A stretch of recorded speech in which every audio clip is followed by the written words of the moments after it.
standing here and I'm smiling. For Canada, hi, I'm Ian Thomas, and yes, I really am smiling because there is nowhere that makes me happier than Canada. We're the envy of the world, and we need to protect this precious place. We can buy Canadian products to save Canadian jobs and support Canadian businesses. Shop as if your country depends on it. Keep your money in Canada for Canada. What up, Mike? Toronto. VK on the beat. Check. I'm in Toronto, where you wanna get the city love. I'm from Toronto, where you wanna get the city love. I'm in Toronto, like we wanna get the city love. My city love me back for my city love. Welcome to episode 1752 of Toronto Mic'd, proudly brought to you by Great Lakes Brewery, a fiercely independent craft brewery who believes in supporting communities, good times, and brewing amazing beer. Order online for free local home delivery in the GTA. Palma Pasta. Enjoy the taste of fresh, homemade Italian pasta and entrees from Palma Pasta in Mississauga and Oakville. Toronto's Waterfront BIA. Check out what's happening on Toronto's waterfront this summer. Blue Sky Agency, the official distributor of Silen's quiet, comfortable, and customizable office pods. Create sanctuary within your workspace. Toronto Maple Leafs baseball. Tough loss last night. I was at Christie Pitts. We got to win this series in 5, but this next game is in Barrie. If we win, I'll have info on the next game, and we'll all meet at Christie Pitts. RecycleMyElectronics.ca. Committing to our planet's future means properly recycling our electronics of the past.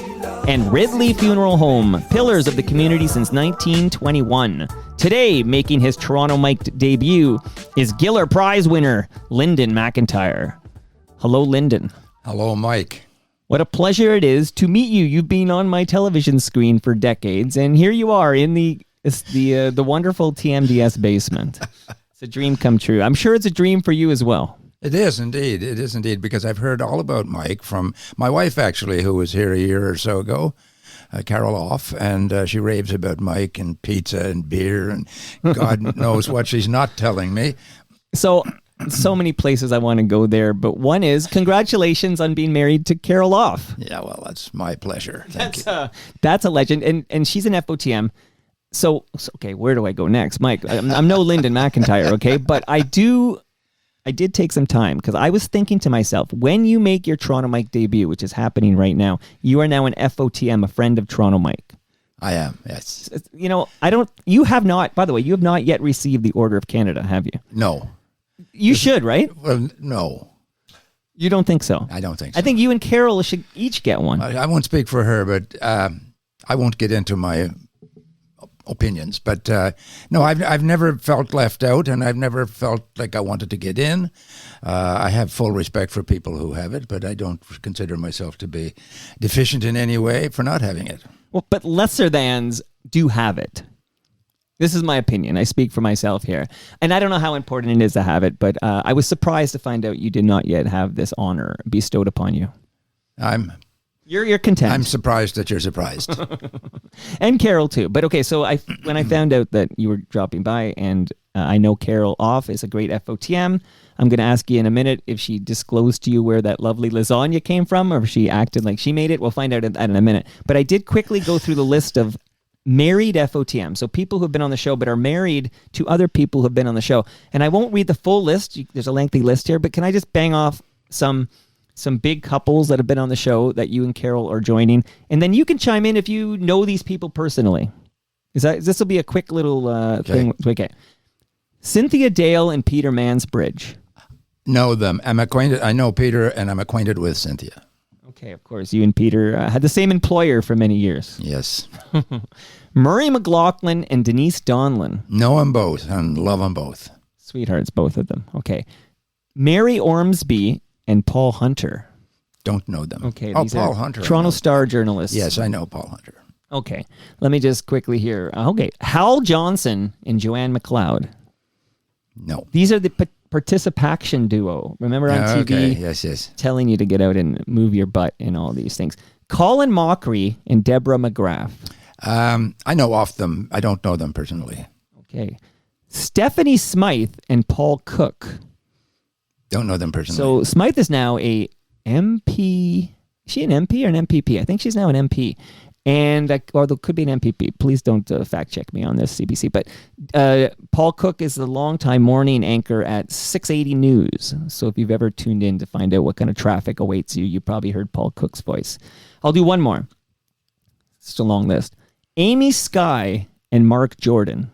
Don't know them. Okay, talented musicians. Congratulations. I mentioned congratulations for being married to Carol Off, but I do want to also say congratulations on the publication of An Accidental Villain, A Soldier's Tale of War, Deceit, and Exile. How does it feel? Like, do you feel like you just gave birth? Like this is... Well, this is the 10th book, so I don't want to feel like I just gave birth or I'll be sore all over. But it's always a great relief to hand out this book that cannot be messed with or edited any further. It's done.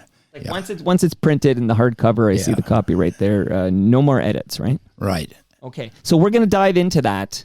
But because this is Toronto Mike, we're going to get to know you a little better, and I have some questions about. You have so many, facets to your career. I've got some questions about the broadcasting part of your career, but I have a question about your name off the top. So I know Trevor Linden; he was a great Vancouver Canuck, and I know Colin Linden, a fantastic musician.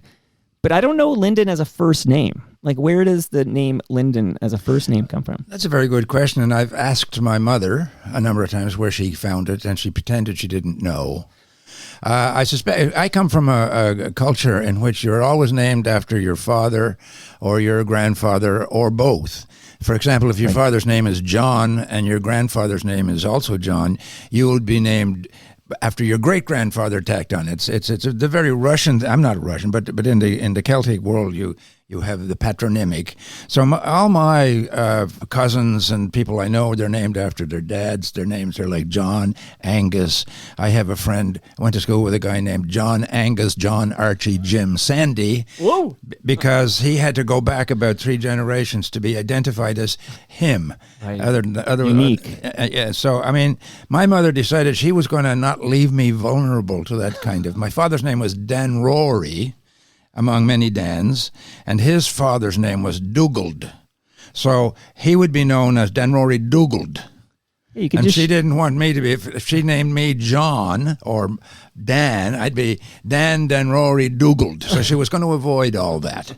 And she named me Linden, and she wouldn't tell me why. Was this a boyfriend? Was this... Somebody told me that there was a radio mystery program back in the 40s that she might have snitched the name from, but I don't know. But it was probably a surname.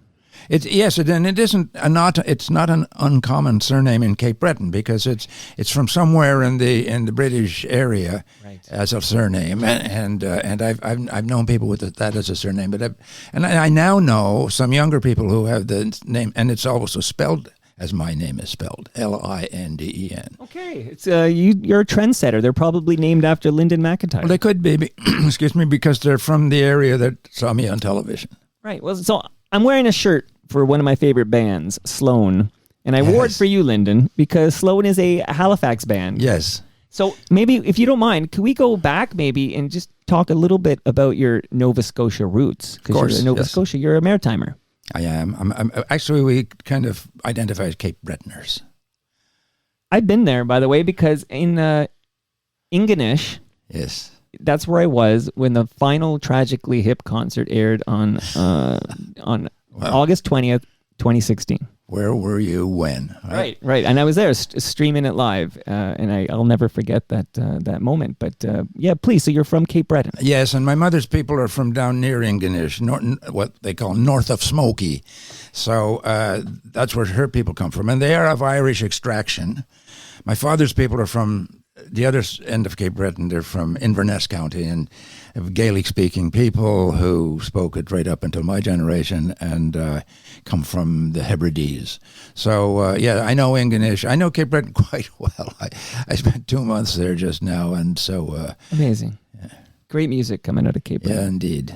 Okay, so you're born and raised in Cape Breton, in Nova Scotia? I was born in Newfoundland, actually, Mike. Okay. My father was an itinerant hard rock miner who got around all over the place, and he just happened to have been in Newfoundland when he decided to get married and start a family. So I was born there and on the south coast of Newfoundland. I actually wrote a book about that place. Anyway, that's a digression. Well, shout out the name of the book. The name of the book is called The Wake, and it's about a tsunami that was followed by a very tragic period of industrial development, I'll put it like that. In that tragic period of industrial development, my father went to work down there as a hard rock miner very early in his life. There was a community there, and he thought he was accustomed to wilderness places where the mines were in northern Quebec and Ontario and Manitoba. Here he has a community with a church and a school and friendly people, and he said, well, this is a good place to get married.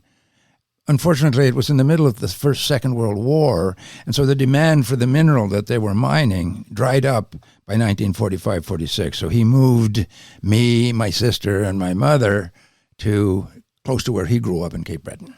Now, I know at some point you work with the Halifax Herald, but prior to that, like, when did you realize I, Linden MacIntyre, want to be a journalist? Like, when did this occur? I, Linden MacIntyre, wanted to be a writer. A writer. I wanted to be a storyteller. And I also wanted to earn a living. So the best way you could put all those things together, I thought, was to get a job on a newspaper, which I did. I could have gone into broadcasting, and this might interest you, Mike. Yes. I actually took a broadcasting course when I was quite young. And one of the instructors was a CBC television producer. And we were doing one of these sort of live instruction things where you go into a booth and you read a bit of a newscast and you come out and they evaluate you for your delivery.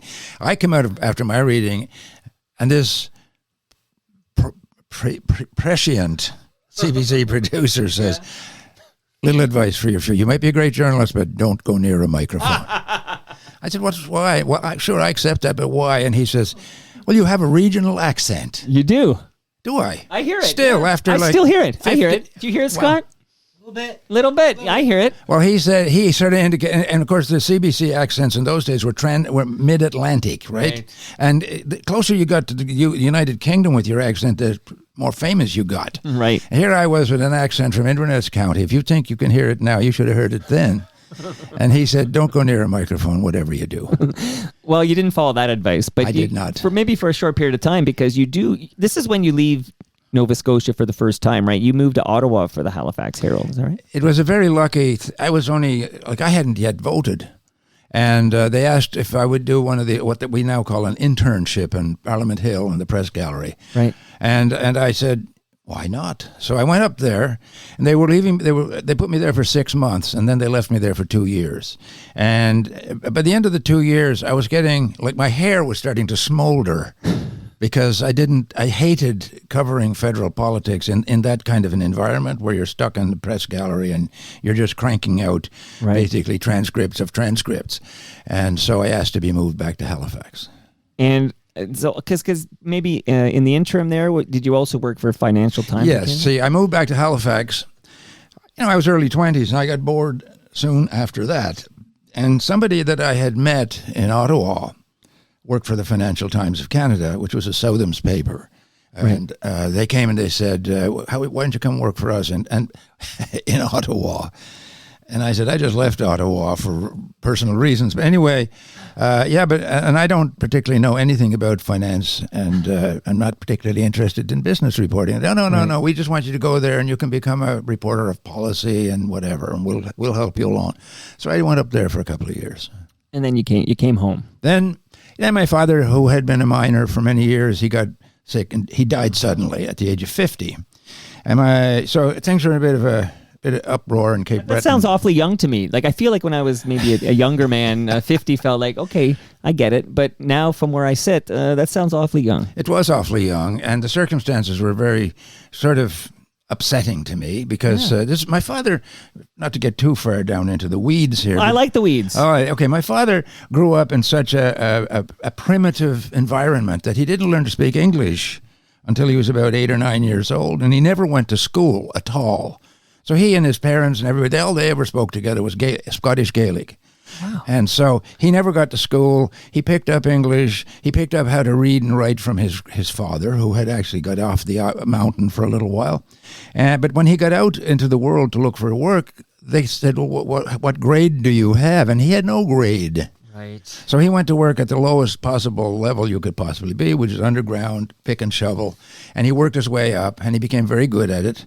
But it killed him at the end of the day. It just all the accumulated ailments and the diseases that he picked up working in that environment brought him down at the age of 50. Whenever I hear somebody complaining, I don't know, like they kept me late. They had a Friday afternoon meeting. Can you believe it? A Friday afternoon meeting. We should think about people like your dad, like they were working for a living. I went underground myself when I was in university. I needed the money for, so it's summer work. Yeah. I would work. And one summer in the northeast coast of Newfoundland, I was working underground. I had my 19th birthday underground. It was an overnight shift. And I remember the next morning, my father came into the room. He was living in a different part of the camp. He came into the room, and I was still in bed because it was overnight. And the door opens, and this guy clumped into the room, and he says, "Here's your happy birthday." And he threw my birthday present on the bed. And the birthday present was 2 packages of export eggs. So anyway, I got up and I opened one. We each lit a cigarette. Yeah. I can still see him because it was we didn't have a lot of meaningful conversations, but this one was. And I can still see him tapping the ashes into an empty Coke bottle. Wow. And eventually at a crucial part of the conversation, he dropped the cigarette into the Coke bottle, and I can still, as I sit here in your studio, see the smoke rising up out of the Coke bottle. It's amazing what moments sort of stick with you. And I'll tell you why. Yeah. He says, I had just completed my first year of university. And he says, "Did you get your marks yet?" I said, "The marks came in the other day." He says, "How did you do?" I said, "Not great." "Have they kicked you out?" "No, they haven't kicked me out yet." "Good," he says, "you're all set for next year." And I said, "You know what? I'm going to take next year off." "Oh, yeah? What are you going to do?" I said, "I'm going to stay in here, earn some money, work underground." I like working underground. It's a very macho thing to do, and it's very rewarding to go down there and come up at the end of the day, bone tired, filthy, and have a shower and take the rest of the night. He looked at me and he says, "You're going back." I said, "What? I want to stay here." He says, "You're just passing through here, son." What? And I said, "Well, no," he said, "you're going back." That's the only time he ever laid down the law. "You're going back, boy, and you're not going to work like I did." And I guess I'm glad I didn't. No, I got like goosebumps hearing that story because, he's basically saying he wants you to have a better life than he had. Exactly. And better life than anybody in that line of MacIntyre had ever had. It's like that scene in Good Will Hunting or whatever when Ben Affleck goes off about how every day he hopes that Matt Damon's character isn't there to do the construction work because he hopes for better for him. Yeah. So I hung in, and I remember I worked a couple of summers underground, and I always kept a hard hat. There's a very distinctive underground miner's hard hat. I always had mine on standby because back in those days, I wasn't making much money in journalism. My first job in journalism was $65 a week. And so I wasn't making a ton of money at that. And I always had this notion, well, I can always go back and do that other thing. I liked it. I was young and strong. I could do whatever I had to do down there. And that hard hat sat at my parents' home until my mother threw it out. Oh, I was going to ask if you still have it. Nah, she dumped it because she didn't want. It was a bad reminder. She was a school teacher, right? And she wanted me to do something more than work underground. And you did, because now you're an FOTM. No, I'm not a school teacher either. So how do you get to the CBC? How do you end up at the CBC? I'll tell you how I got there, Mike. This is another story that could take your hour. But anyway, I'll give you two. Okay. You're Linden MacIntyre, for goodness sakes. I was a newspaper reporter in Cape Breton, and it was a very interesting time in Cape Breton. There was an awful lot going on: construction and development and politics and crime, and I was really just absolutely thrilled to be there. And I started reporting stuff a little bit more aggressively than the Halifax Chronicle Herald wanted. Right. So they started to try to steer me into a sort of a more palatable, user-friendly kind of reporting, and I just wasn't doing what I was told. And they called me in one day and they said, "Afraid we have to let you go. We come to a parting of the ways," was the exact phrase. And I said, okay, fine. That's your proprietorial right to do that. When does this happen? And he looks up at a clock on the wall. It was 3:00 in the afternoon.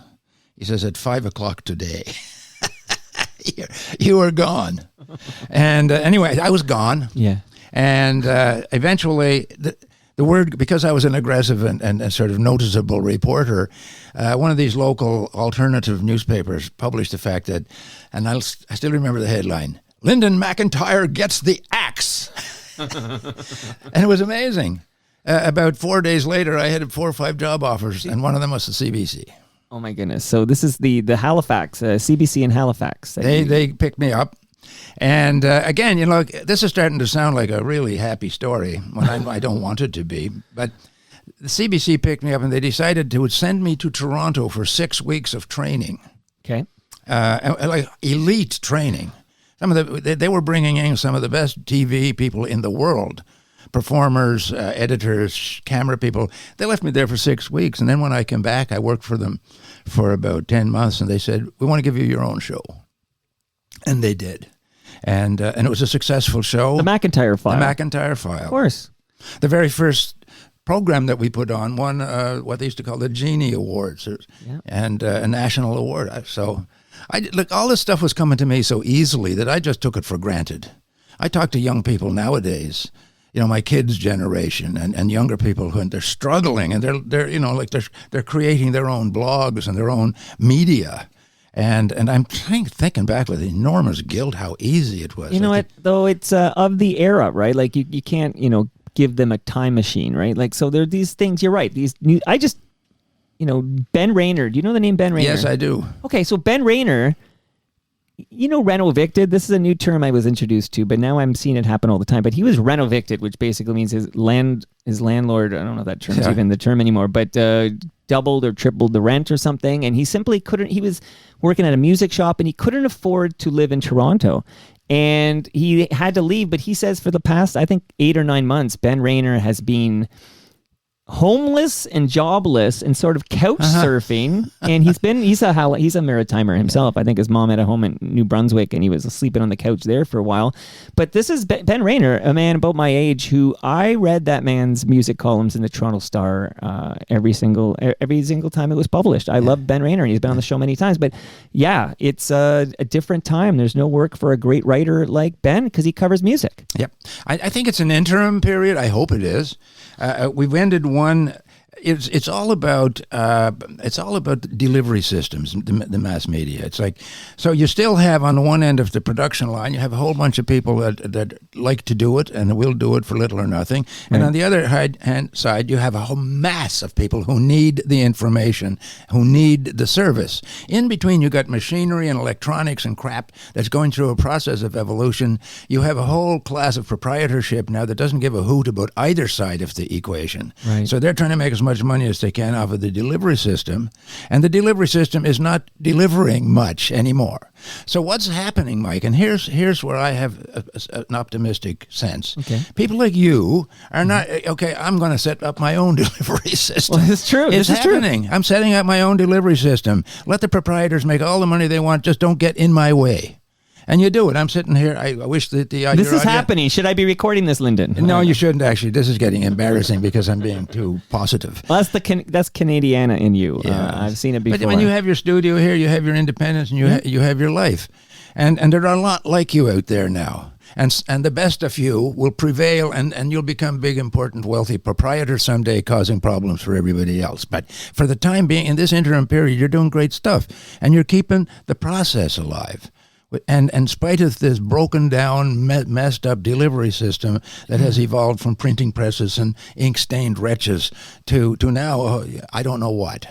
Well, let me just pump your tires for a moment, Linden, and just tell you that this is only possible because good people like you, veterans of the scene. You're a successful award-winning author. We have the new book we're going to talk about. We're still kind of we got to get you to Toronto here at the CBC, but you're willing to actually visit, a South Etobicoke basement studio. Okay, I'm telling you, sometimes I have these legacy musicians come down here and they wonder, where am I? Like they're used to, going to the CBC and going to some big glassy studio or something. And here they are in this basement. And I'm like, what's going on here? Well, but thank you for visiting. I just want to say thank you for giving me an hour or 4. History is going on here, Mike. This is where it begins. Once upon a time, it began with weirdos on street corners handing out pamphlets for 2 cents. Right. And it evolved into the Globe and Mail and the New York Times. Right. And so Mike in his basement, you're actually well along the food chain now. And on the other end, there's a big glossy building with glass windows, right, called Mike of Toronto, and Mike will be somewhere. Somehow I was able to give Carol off a lasagna from Palma Pasta. That's where we're at now. Yeah. And I want to. I know quickly going to jam this in here to say I do have a lasagna in my freezer for you. And I got to ask you real quick here before I ask you about the MacIntyre file. Something very important that happened while you were there. Did you eat any of the Palma Pasta lasagna that your wife brought home last year? I did, and I'll go one better. She told me this morning, do not come home without the lasagna, she said. I don't know if it's lasagna, but she said... It is lasagna. Okay, perfect. I'm okay then. It's in the freezer. I make sure I got a delicious Palma Pasta lasagna. So thank you, Palma Pasta. And real quick here before... This is very important. I'm really setting it up here. But I have fresh craft beer for you, Linden, from Great Lakes Brewery. And I'm just going to tell the listenership that the Brewed for You Fest is happening August 30. You can still get tickets. It's amazing. Live music. Many Ontario craft breweries will be there. And you get a great glass, and it's just a great, great deal. So Brewed for You Fest is at Great Lakes Brewery, August 30th. Linden, you've got your fresh craft beer. Can't wait to get home. Look at you. Look at you. You can drink it now if you like. Okay, so the MacIntyre file. We're in Halifax still. But I need you to tell me this story about the legal challenge before the Supreme Court and how it affected, public and media access to information in this country. That was you. That was me. Well, let's hear it. Okay. There was a whole series of RCMP and local police raids in Halifax and around there, and the raids were being executed on the offices of very prominent business people. And they were of both political parties, but the common denominator was that they were fundraisers. So there was the suspicion was that they were raising funds and there was a quid pro quo. You give us money and we'll give you favors later. And so I started sniffing around to find out, just because these raids were not being publicized.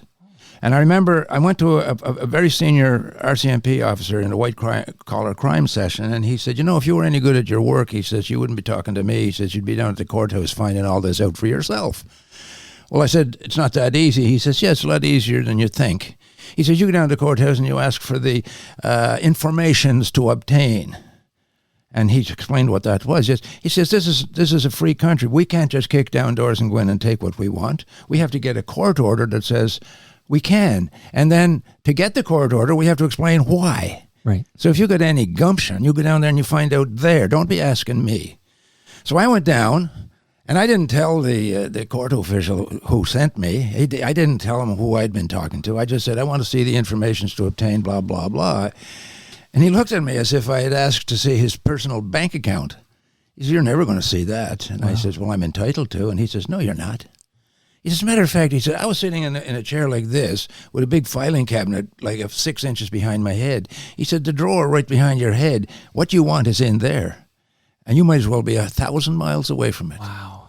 And I said, well, I'm told that I'm entitled to that information. And this is to shorthand. I said, bluffing. And this was in the basement of a courthouse, big courthouse. I said, I might have to drag your ass upstairs and get a judge to tell you. He says, drag away. He says, drag away. Wow. Now get out. So I left, and these were the days, I got everything I need to communicate with the world in my pocket right now, but right. Those were the days of the banks of payphones outside of courthouses. Right. I was walking by, had a quarter in my pocket, dropped it in the payphone, and I called a lawyer that I knew. I said, I got this situation. And this is a young lawyer. He's in his 20s. He says, wow, I smell a big one. Wow. He says, let me talk to the partners. The next morning, they decided they were taking this on. And it went to the Supreme Court of Nova Scotia, and with a great regret, the Supreme Court judge in Nova Scotia says, yeah, unfortunately, the kid is right. And they took it to the Supreme Court of Canada. The government of Nova Scotia took it to the Supreme Court of Canada, and 2 years later, after the story I wanted to do was long gone, 2 years later, the Supreme Court of Canada said, yeah, afraid the kid's right. MacIntyre versus the Attorney General of Nova Scotia, MacIntyre wins. Wow. Yeah. And so that precedent, That's huge. That precedent has been used hundreds of times since then to get access to courtroom information about search warrants and various other aspects of the system. Look at you. See, that's fantastic. That victory for media in this company. Okay. It was a couple of smart young lawyers that actually carried the ball. Okay. I just basically assigned them. Your name was on it. My name is on it. That's the big Clayton Ruby, the late famous criminal lawyer. I was interviewing one day, and he said, "Stop the camera." I said, "What?" He says, "You're not MacIntyre of MacIntyre versus blah blah blah." And I said, "I am." And he says, "Holy shit!" He says, "How does it feel to be your age and have your principal work already established for all time in the Criminal Code of Canada?" And I said, "I never really thought of that." And he says, "Well, you better start thinking about it now." Now, what were you asking me? And then you end up in Toronto. Yes, I ended up in Toronto working in television for I don't know how many people can remember this, but there was a program on after the National called The Journal. Knowlton Nash, right? No, Knowlton. No, this was Knowlton was gone. Peter Mansbridge took over, and then they had a separate program with Barbara Frum. Right. And this was a very ambitious CBC thing. It sent you all over the world on big stories, and I was lucky enough to work in there for a number of years. Hey, geez, no. Okay, any highlights of these trips around the world? Oh God, I know. We don't have that kind of time, right? But maybe one that sticks out. Well, one that. There's a couple stick out. The big one that sticks out was a massacre in Lebanon in 1982. I just happened to be in there. I was in and out of Lebanon now and then during the violence, and I just happened to be I was actually in Jerusalem on my way to Lebanon, and I was talking to somebody from the Palestinian side, and the guy took a phone call, and he went white in the face. And he hung up and he says, "I have to end this conversation." He says, "There's been an awful massacre in Beirut. A couple of the Israelis blocked off access to 2 refugee camps, and a Christian militia went into those refugee camps, and they've killed countless numbers of people." Long story short, I went up there and I got into those camps a couple of days after the massacre, and I never forgot it. Oh my goodness gracious. My goodness gracious. And you also did that notable feature on acid rain, right? I did. That was one of the first things I did before I went to the Journal. I did acid rain. I don't like talking about the old stories because I didn't do these things all by myself. Right. I did these things with all kinds of help. In the camps in Beirut, I had a cameraman and a sound man with me. They were all equally traumatized by it, and they never had the outlet to sort of like yak. And eventually I wrote a novel inspired by that experience called The Only Cafe, about a young guy runs into somebody in a cafe in Toronto who takes him back to that scene. So I always had, and this is the importance of being able to write stuff and to have audiences and to have people in the middle like yourself who give us our voice. It's that you can you can process things that other people in the system don't get a chance to process.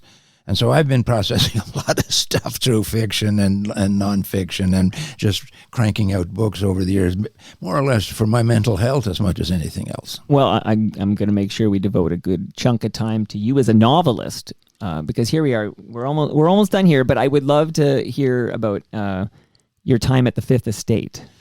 The Fifth Estate, again, I was at the Fifth Estate for 24 years. Yeah. And I just can't even begin to scratch the surface. I suppose the most personally affecting thing I did there was a program we called The Trouble with Evan. It was about a little boy in Hamilton who was in a dysfunctional family and who was turned into one of these holy terrors that everybody knows about. And he was... So we decided let's dive down into that and find out what makes him a holy terror. And the short story is that what made him a holy terror was the home life he had. And in the course of that got a huge amount of attention. And in the course of that, a young fella in his 20s, he was in the special handling unit of the Canadian Correction System in Prince Albert, Saskatchewan. He wrote to me and he said, I just want to thank you for publishing that. I hope everybody saw it because this kid is heading down the exact same road where I am. And he says, I'm 27 doing 47 in the Canadian Correctional System. Get to him, do something to help him. He became a friend, this inmate.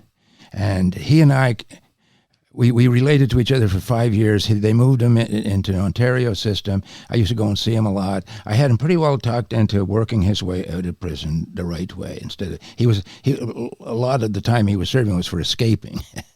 Anyway, I thought I had him persuaded. He escaped again, and he managed to get himself killed in the process. So that, I can't really think much about the Fifth Estate without bumping up against that particular story. But there were many, many of these stories.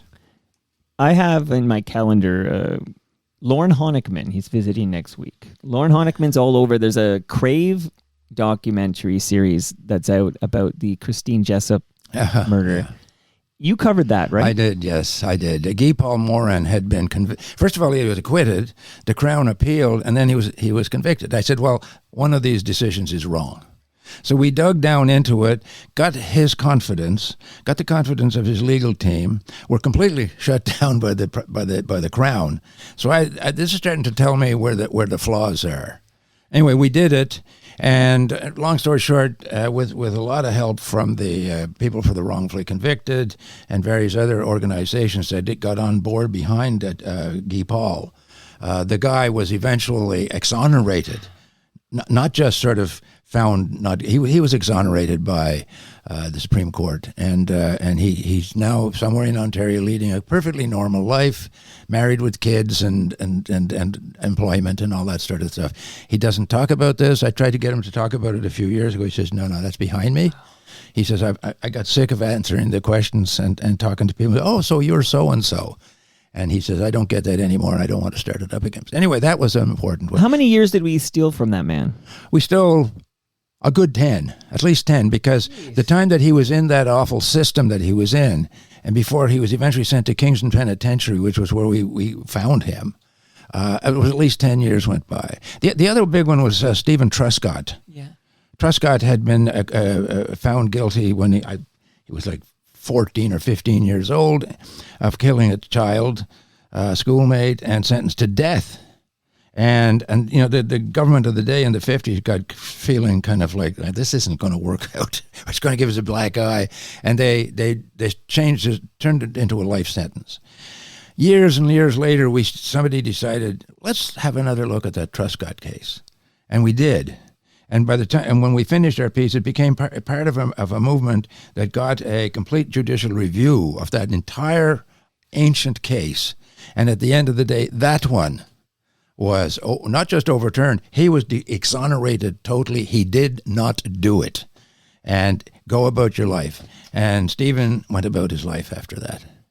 Now, because of Lauren's visit, I was digging into the Christine Jessup murder, and he was 9 years old. But the DNA eventually identified the real killer. Well, first of all, it exonerated Guy Paul, and then a few years later, it was DNA just keeps evolving and evolving and evolving. Sure. And Calvin Hoover was the man who murdered Christine Jessup.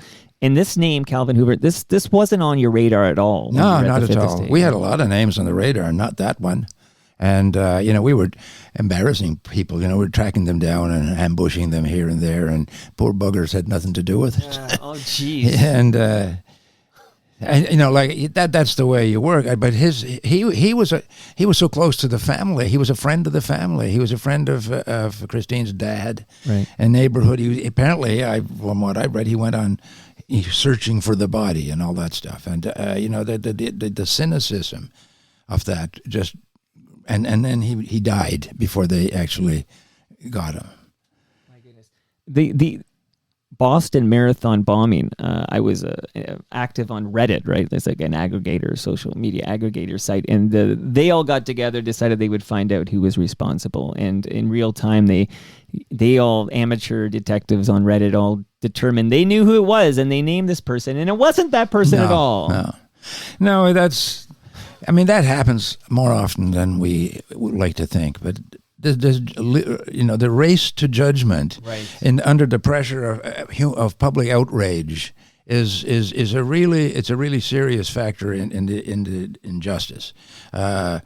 Police now they will over publicize the horrible nature of a crime in order to they can get people to come forward and give information. But what it does generate a serious outrage, a lot of public pressure to get results. And the public pressure translates into political pressure, and the policemen are as susceptible to that as anybody in the system. So away they go. We got to drag somebody, and we have to appear to be making progress. Right. So we'll grab this fellow in, and we'll start the process, and the process will eventually, if he's not guilty, it'll send him back into the world. It doesn't work that way. Even the process itself leaves you with a mark. Sure, you get stigmatized by being accused of a crime like that. Now it's I know you agree with me, but better to get it right than get it first. Exactly. And I think we've lost a lot of that. Yeah. You should see what it's like in the sports media world. I know that's the toy department, Linden, but this race to get it first seems to be trumping the race to get it right. But okay, so you mentioned 24 years at the Fifth Estate. Yeah. That brings us to 2014. Why did you decide to retire from the CBC? God. I decided to retire, first of all, because I was there for 24 years, and I was 50 years in journalism. And I tell you when the epiphany happened, I was at one of those great big staff gatherings of CBC people, and there were big bosses on the line from various places, and they were announcing yet another layoff. And anybody who wanted to ask questions could walk up to a mic and ask the question. And I was watching these people walking up to the mics and asking questions. I didn't have any questions. But every single one of them was motivated by insecurity. They were young people. A lot of them were on temporary contracts. A lot of them were on probationary status. And they were, well, what's my future? And I'm sitting here smugly. I don't have to worry about my future. Right. And it crossed my mind within the days after that, you know what? See, Fifth Estate does not need 4 hosts. And I'm one of the 4. And I could easily step back and liberate enough money from what they pay me to use somebody more useful, to put somebody more useful in a job, or to keep, at that point, the Fifth Estate was being told, you got to lose people. And I knew who they were going to lose. They're going to lose young people. They were going to use women mostly. They were going to use the least experience, and some of those people were the most gifted people on the show. So I said to the boss, what if I go? And he says, well, we don't want you to go. And I said, okay, let's say you got no choice. I'm going to go. Will you give me an undertaking that you're going to work with 3 hosts and use your budget for other people? He says, I think I can do that. And I went. And within a year, they replaced me with another bloody host. Oh, so they reneged on their well, I don't know if they reneged or they were overruled or but any regrets, Lyndon? Any regrets? No, in I never regretted that. I did not. I had. I mean, you have another career here. Well, I had a book coming out at that time, and I never really thought of it like that. At the time, I was getting up in years, and I knew that. There were other things I could do. That boyhood thing about writing books and telling big stories, it was still quite alive in me. And I said, well, maybe I'll spend more time at that. Because I used to have to write my books by getting up at 5 o'clock in the morning. I used to say, get the job done between 5 and 9, and then let 9 to 5 look after itself. And so that's how I got most of the books written. And now I don't have to do that. I can write when I want to. So good on you, because I feel like you fell on the sword to save some. Well, no, I don't want you to even say that. I mean, I just quit, and other people. But you quit on your way out. There was a gentleman's agreement of some sort that you would save some younger careers, even if it was reneged. The intention was very good. And I'm just going to chime in here as just Toronto Mike, surveyor of the media landscape in this country, because somebody's got to do it, Lyndon. Yeah, I know. Okay? It might as well be me, because somebody's going to do it. There is a value in having somebody with the experience that you had, and you're not just some old Hoot, right? You've been there. You've seen some shit, Linden. That's invaluable. I just think we have lost some respect for the actual white hairs out there who have been around and seen this and can refer to what they saw in 1976 or 1980 and then remember what happened in 1984 with Guy Palmerin, et cetera, et cetera. So there is a value in having the veterans like you. You're not just guys who have been there 24 years and bringing down the big salaries so the young people can't up. I'm just going to throw it out there. I see the value in having a Linden MacIntyre on your team. That's all. You going to mention the book at all, Mike? It's coming right now. We just said it's all book. I got a fellow sitting beside me who's going to whip my hide. No, listen, Scott knows it's all book rest of the way, and he's promised me an hour of your time, so I've got 20 minutes all books coming here right now. So I'll just very, very quickly, Linden, and then I'll book the rest of the way. I'm going to thank you, of course, but I'm actually going to thank Blue Sky Agency, the newest sponsor of Toronto Mike, for stepping up. And I urge anyone listening who is looking for a creative work environment, a dynamic and creative work environment, write Doug. He's Doug at blueskyagency.ca. Let him know you're an FOTM and talk to Doug Mills from Blue Sky Agency about the office furniture brands that he works with and how he can help your environment. Shout out to Ridley Funeral Home. Of course, Life's Undertaking records later today, and that's a great podcast that Brad Jones and I host for Ridley Funeral Home. The waterfront has a bunch of great summer activities and events still going. We still got summer left. We're in late August here, and the air show is coming up this next Labor Day long weekend. So get your butts to the waterfront and enjoy the Canada's longest running air show. If you have old electronics, old cables, old devices, don't throw them in the garbage, Linden, because those chemicals end up in our landfill. Go to recyclemyelectronics.ca, put in your postal code and find out where you can drop that off to be properly recycled. And a quick note on the Toronto Maple Leafs. I was at the game at Christie Pitts last night, hoping that we could wrap up this series against the Barrie Baycats. Have you ever seen a Toronto Maple Leafs baseball game at Christie Pitts, Linden? No, I have not. Well, I'm giving you a book because I've got your book, and this is the history of Toronto Maple Leafs baseball, and maybe it'll entice you next season to get back there. Absolutely. Thank you. So we have to win in Barrie tonight. Like, there's a game tonight, and we have to win it in order to go to the second round. So I will report back on Toronto Mike when the games happen next round, because I'm crossing my fingers the Leafs win tonight. Okay, Linden, it's all books the rest of the way because I don't want to upset Scott. He's the heavy in the room. I don't know if I pointed that out later, but you're a natural-born storyteller. Anyone who's been listening for the last 40 minutes knows that. But what was your first novel? First novel was called The Long Stretch. And it was sort of a bee in my bonnet for a very long time about why certain families become dysfunctional. And I decided one of the reasons in my generation was wartime experience, Second World War, and even First World War.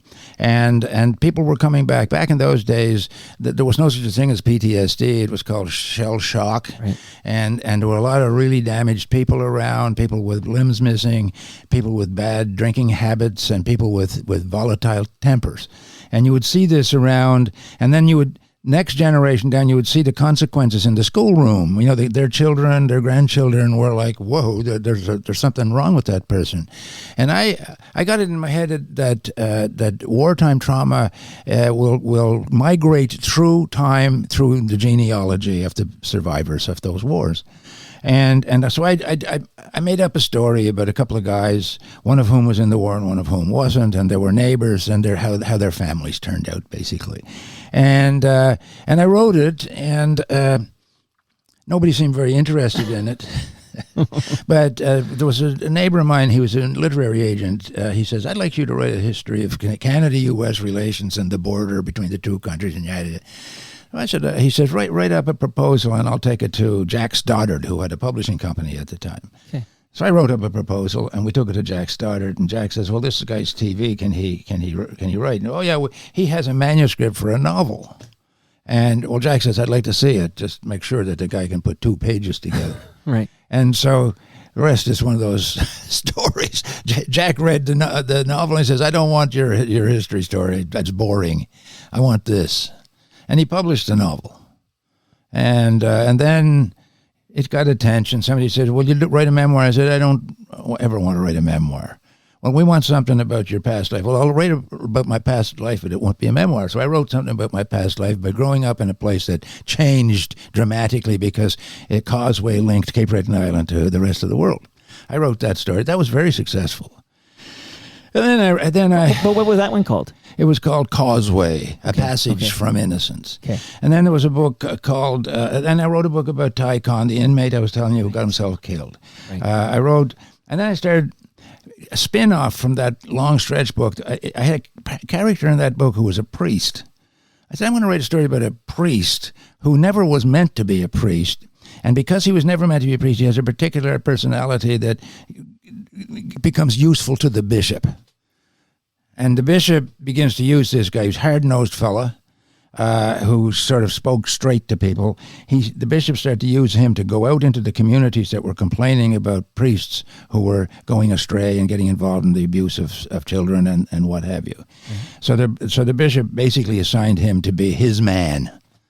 And the book became, the novel became The Bishop's Man, and what he did and how it affected him. And that was sort of like the breakthrough book. That's sold tons. I introduced you, Linden, as a Giller Prize winner. That was the Giller Prize book. That's amazing. Like, so that was the 2009. Everything's got to have a financial backer now, so they're calling this the Scotiabank Giller Prize. Everything's for sale. So the 2009 Scotiabank Giller Prize, you won that for The Bishop's Man, which is like the second in your Cape Breton trilogy. That's what they called it, yes. And so I decided, I didn't intend to write a trilogy, but I wrote another novel that involved some of the characters, originally from the long stretch, recycled in The Bishop's Man, and then I wrote a book, probably my most intriguing title, called Why Men Lie. And everybody said, wow. I was in a broadcast studio one day waiting to go on to do a little plug for the book. Sure. And nobody knew who I was. And there were some women there, and they were watching the internal screen, and then the book cover comes up. After this, blah, blah, blah, we're going to talk about that book. And one of the women turned to the other, man, I can't wait for that. I wonder what she has to say. So anyway. Provocative title. But I just want to ask you about an award you won for The Bishop's Man. And then, of course, I really need to know in great detail everything about An Accidental Villain, A Soldier's Tale of War, Deceit, and Exile. But the Libris Fiction Book of the Year Award, you won this in 2010 for The Bishop's Man. Yes. Now, pardon my ignorance. What do I know? I'm a dummy over here, but that's a prestigious award, isn't it? Because it's an award that's picked by booksellers. Yeah. And it's an award that's sort of recognition of commercial success, which is not unrelated to artistic success of any particular book, and that was good for the book business and the booksellers and all the rest of it. And I was very proud of that award. Oh, you should be. You absolutely should be. Now, please, what can you tell us about the newest book? Literally just dropped. Do we use that terminology in the book world? Do we drop these things? But An Accidental Villain, A Soldier's Tale of War, Deceit, and Exile. Please tell me about this.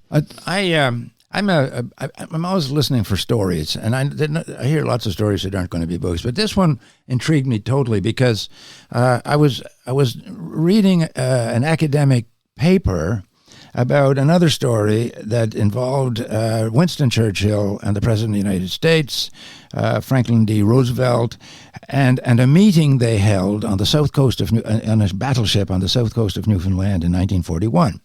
1941, Churchill was losing the war. The Allies were all losing the war. Americans weren't in it. Churchill was there to kind of persuade the Americans to get in the bloody war. And in the middle of this intense meeting, he sends a message to St. John's that he basically wants his old pal Sir Hugh Tudor, to come over to the battleship and have lunch. And I said, oh my God, what was that friendship about?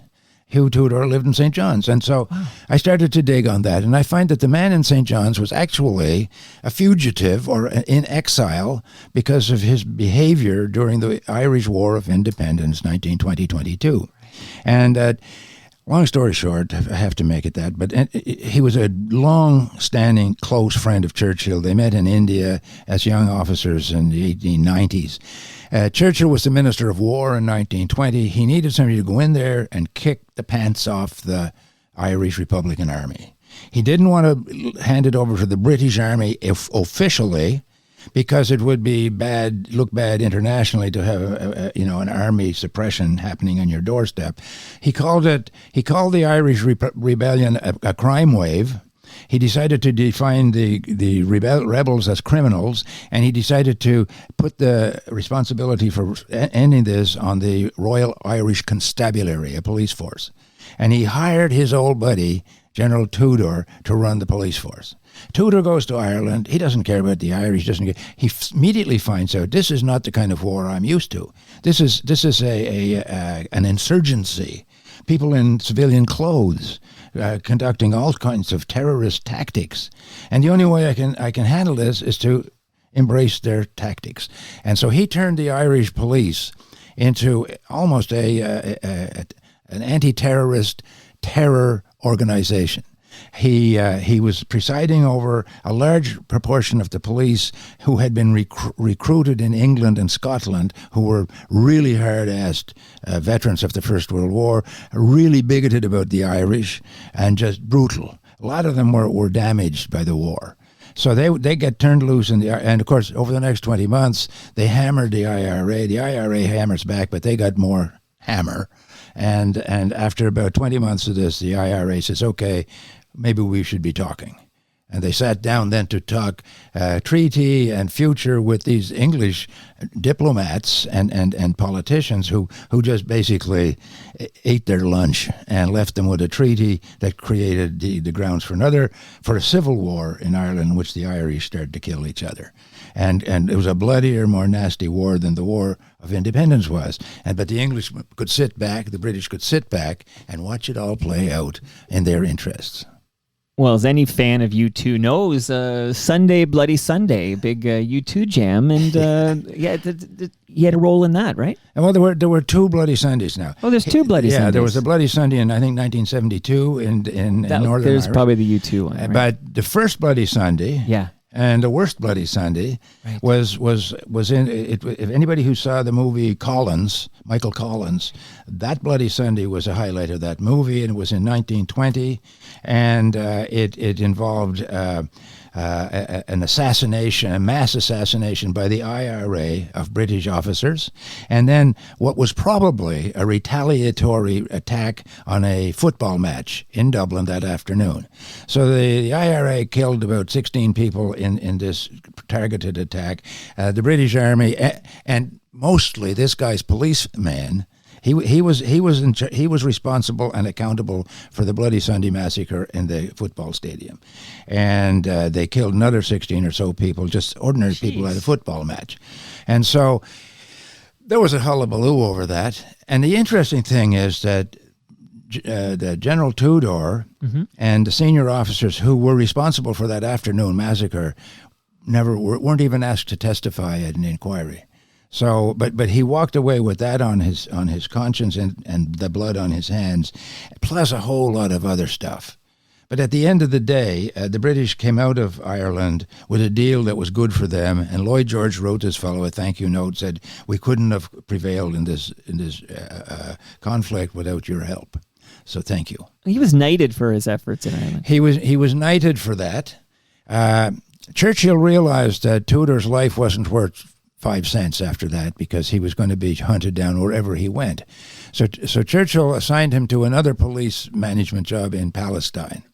And he was there for about 2 years, and then Churchill was defeated in politics. The government fell, and General Tudor is stranded in Palestine.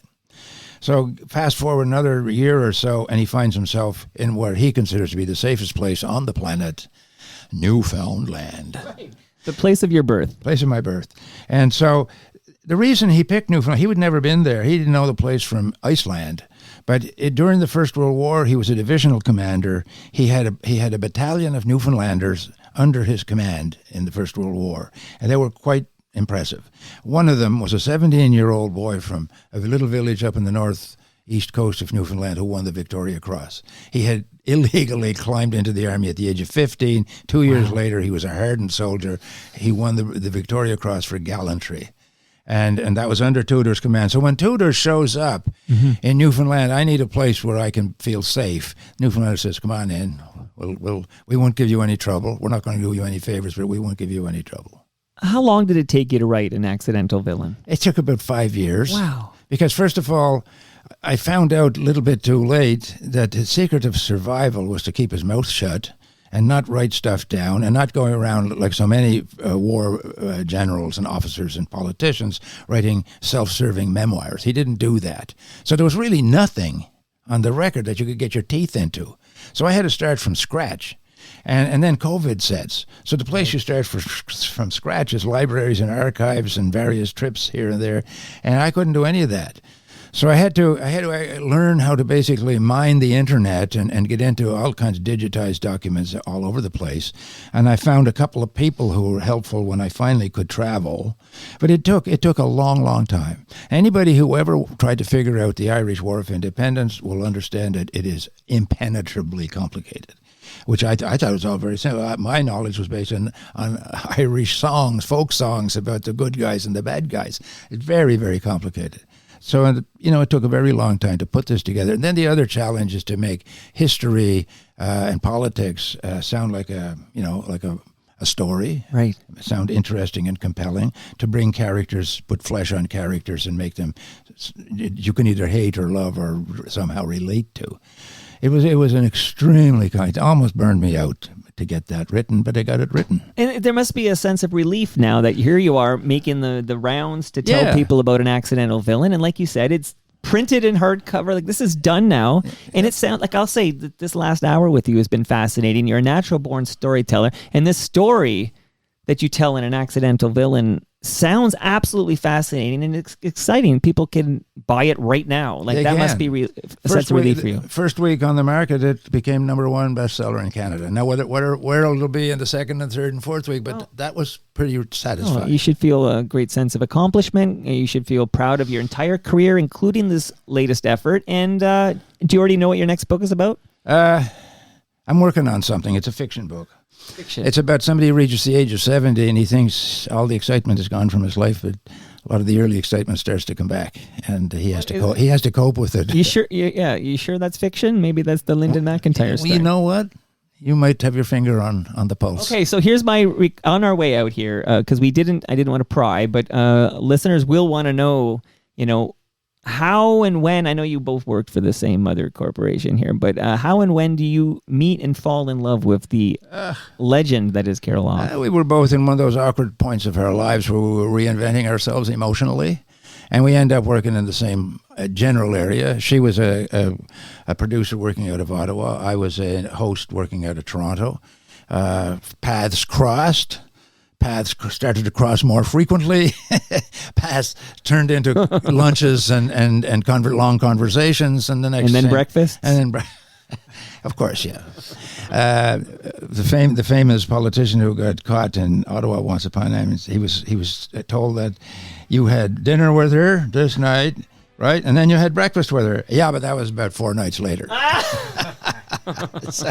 So I'm not saying that's proximity of the breakfast to the dinners, okay? One day my dream is maybe when this next book comes out, or if Carol's next book comes out, but you two together in the basement. Scott, we got to get Carol. Yeah, put his thumbs up. Then everybody. you'd need a 4-hour program. You know what? I got the time. I just need a bigger hard drive. That's all. I'll go to get one at Best Buy. But Linden, this was a great privilege and pleasure for me, and good luck with this wonderful new book you've got out there. What's next? Like breakfast television? Like how do you follow up a Toronto Mike appearance? A rocking chair on the front porch. I'll join you. You got the fresh craft beers, so enjoy. Exactly. And thank you again for this. This was awesome. Great, Mike. A pleasure to be here. And that brings us to the end of our 1,752nd show. Go to torontomike.com for all your Toronto Mike needs. Get a copy or two of the wonderful new book from my guest, Linden MacIntyre. It's called An Accidental Villain. Get it today. Do you have a preference, Linden? Like, would you rather people go to like an independent bookstore, or you don't care? Just get it and read it? I just want them to buy the book, but I am a great supporter of independent bookstores. Okay, do that. Make Linden's day. He's earned it here. Okay.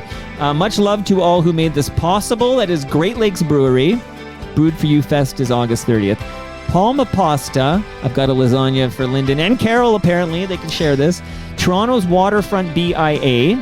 air show this coming weekend. Toronto Maple Leafs baseball. Cross your fingers. We have more games at Christie Pitts this season. RecycleMyElectronics.ca. Blue Sky Agency and Ridley Funeral Home. Join me tomorrow. I'm going into the calendar because I have a 1:45 p.m. His name is Jack Berkowitz. He's got quite the story. He tells me he was fired from 640, 1010, and Saga 960, and he wants to talk about it. So this will be fun. Jack Berkowitz in the basement tomorrow. See you all then.